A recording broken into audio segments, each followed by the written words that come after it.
ભારે વરસાદ અને ઉપરવાસમાં આવેલા ડેમોમાંથી પાણી છોડાતા વડોદરા નજીક આવેલા સિંદરોટ ગામ પાસેથી પસાર થતી મહીસાગર નદી બે કાંઠે વહેતી થઈ છે। આ કારણે નદીની સપાટીમાં નોંધપાત્ર વધારો થયો છે અને આસપાસના વિસ્તારોમાં પણ તેની અસર જોવા મળી રહી છે। મહીસાગર નદીમાં સામાન્ય રીતે પાણીની સપાટી ઓછી રહે છે, પરંતુ ચોમાસા દરમિયાન અને ખાસ કરીને જ્યારે ઉપરવાસમાં આવેલા કડાણા અને વડાકબોરી જેવા ડેમમાંથી પાણી છોડવામાં આવે ત્યારે નદી ગાંડીતુર બને છે। હાલમાં પણ આ જ પરિસ્થિતિ સર્જાઈ છે। આ ઘટનાને કારણે સિંદરોટ અને આસપાસના ગ્રામજનોમાં સુરક્ષા માટે તકેદારી રાખવાની સૂચના આપવામાં આવી છે।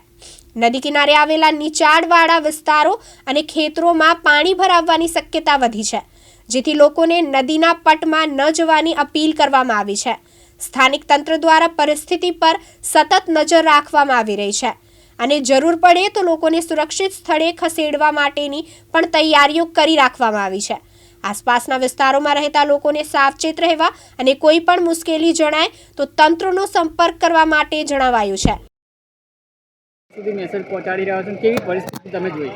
હાલમાં જે કહેવાય છે કે સિંગરોડ ખાતે આવ્યા છે અમે, અને અલગ અલગ જે મહીસાગરના તટ વિસ્તારમાં જે લોકો રહેતા હોય છે ગ્રામીણ વિસ્તારમાં, તે લોકોને અમે સૂચના આપવા માટે આવ્યા છે। સાથે સાથે જે જગ્યા ઉપર પાણીનો ભરાવડો છે તેવા તમામ લોકોને, તમામ પરિવારજનોને અમે અપીલ કરવા માટે આવ્યા છે કે જો આપણા વિસ્તારની અંદર, આપણા ઘરની અંદર પાણીનો ભરાવડો હોય તો તાત્કાલિક ધોરણે જે તે જગ્યા ઉપર સ્થળાંતર થવું જોઈએ। સાથે સાથે જે પણ ઢોર ઢાકર છે તેને પણ નુકસાન ન થાય તેની પણ સંપૂર્ણ તકેદારીના ભાગરૂપે જે તે જગ્યા ઉપર સ્થળાંતર કરવું જોઈએ। સાથે સાથે કલેક્ટર સાહેબશ્રીને અમે આપના ન્યૂઝના માધ્યમથી અપીલ કરીએ છીએ કે જે જગ્યા ઉપર, જે ગ્રામીણ વિસ્તારોમાં પાણીનો ભરાવડો છે તે જગ્યા ઉપર NDRF, SDRF સાથે સાથે અનેક ટીમોને પણ તૈનાત કરવી જોઈએ। સાથે સાથે ગ્રામીણ વિસ્તારની અંદર જે પણ સરપંચ હોય, સાથે સાથે જે પણ ધારાસભ્યો હોય તેઓને પણ તાત્કાલિક ધોરણે સૂચના આપી અને તમામ વિસ્તારોમાં ફરવા માટે મોકલવા જોઈએ, જેથી કરીને કોઈપણ વિસ્તારની અંદર કોઈપણ જાતની તકલીફ ન પડે। કારણ કે હાલમાં જે પાણીનું લેવલ ધુસકે ને ધુસકે વધી રહ્યું છે, ત્યારે જે ગ્રામીણ વિસ્તારના લોકો, હાલમાં પણ કેટલાક લોકો, પરિવારજનો જે ઘરમાં છે તેઓને વહેલામાં વહેલી તકે સુવિધાઓ, સવલતો પૂરી પાડવામાં આવે, ભોજનની વ્યવસ્થા કરવામાં આવે। સાથે સાથે